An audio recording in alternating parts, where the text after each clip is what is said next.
Heartbeat season 1 season 2 வெற்றியை தொடர்ந்து heartbeat season 3க்கான release தேதி மற்றும் ப்ரோமோ வெளியாகியுள்ளது. சமீபத்தில் வெளியான வெப் தொடர்களில் ஃபீல் குட் உணர்வை தந்தது ஹார்ட்பீட் சீசன். தமிழ் ரசிகர்கள் கொண்டாடும் வெப் தொடராக மாறியது. குறிப்பாக இந்த வெப் தொடருக்கு தனி ரசிகர்கள் பட்டாளமே உருவாகியிருக்கிறது. ஹார்ட்பீட் 2வது சீசன் பரபரப்பான திருப்பங்களுடன் முடிவடைந்த நிலையில் விடை தெரியாத கேள்விக்கான விடையை தெரிந்து கொள்ள 3வது சீசனை ரசிகர்கள் ஆர்வத்துடன் எதிர்பார்த்து காத்திருக்கின்றனர். ஒவ்வொரு வியாழக்கிழமை அன்றும் ஹாட் ஸ்டாரில் டெலிகாஸ்ட் ஆகி வந்த ஹார்ட்பீட் 2வது சீசன் கடந்த ஆண்டு நிறைவடைந்தது. ஹார்ட்பீட் சீசன் 3க்காக காத்து கொண்டிருந்தனர். ஹார்ட்பீட் சீசன் 2வில் ரீனாவுக்கு விஜய் தான் தன்னுடைய அப்பா என தெரிய வந்த பின்பு யாருமே எதிர்பார்க்காத ட்விஸ்டாக ரீனா கார் விபத்தில் சிக்கினார். ஆர்கே ஹாஸ்பிட்டலில் இருக்கும் அர்ஜுன், ராக்கி, தேஜு, குணா, நவீன் என எல்லோரும் ரீனாவை காப்பாற்ற எல்லா முயற்சியையும் எடுத்தனர். ரீனாவின் அம்மாவான டாக்டர் ரதி குற்ற உணர்ச்சியில் கதறி துடித்தார். கடைசியில் விஜய்க்கும் ரீனா தான் தன்னுடைய மகள் என தெரிய வந்தது.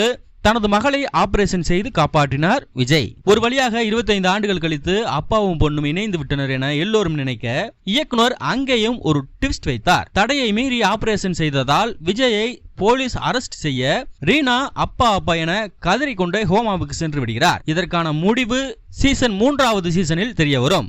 இந்த நிலையில் 2026ஆம் ஆண்டில் ஹார்ட்பீட் சீசன் 3 வெளிவரும் என அதிகாரப்பூர்வமாக அறிவிக்கப்பட்டது. ஆனால் டேட் தெரியவில்லை. இந்நிலையில் வரும் ஜூலை 30ஆம் தேதி heartbeat season 3 hot star OTT தளத்தில் டெலிகாஸ்டே தொடங்குகிறது. இது ரீனாவின் 3.0 வெர்ஷன். இதனால் ரசிகர்கள் செம குசியில் உள்ளனர். ப்ரோமோவில் வெளியாகி இருக்கும் சீசன்கள் அடிப்படையில் பார்த்தால் ரீனா கோமாவில் இருந்து தெளிந்து அப்பா விஜயுடன் சேர்ந்து AM ஹாஸ்பிட்டலில் வேலை செய்கிறார். 25 ஆண்டுகளுக்கு பின் இணைந்த அப்பாவும் மகளும் செம்ம ஜாலியாக லைஃபை என்ஜாய் செய்கின்றனர். இந்த பக்கம் ரதி ஆர்கே ஹாஸ்பிட்டலில் மகள் ரீனா நினைவில் வாடுகிறார். ரீனாவுக்கும் ரதி ஞாபகம் வர ஆனால் கோபம் இன்னும் போகவில்லை. அர்ஜுன் நிலைமை என்ன என்பது தெரியவில்லை.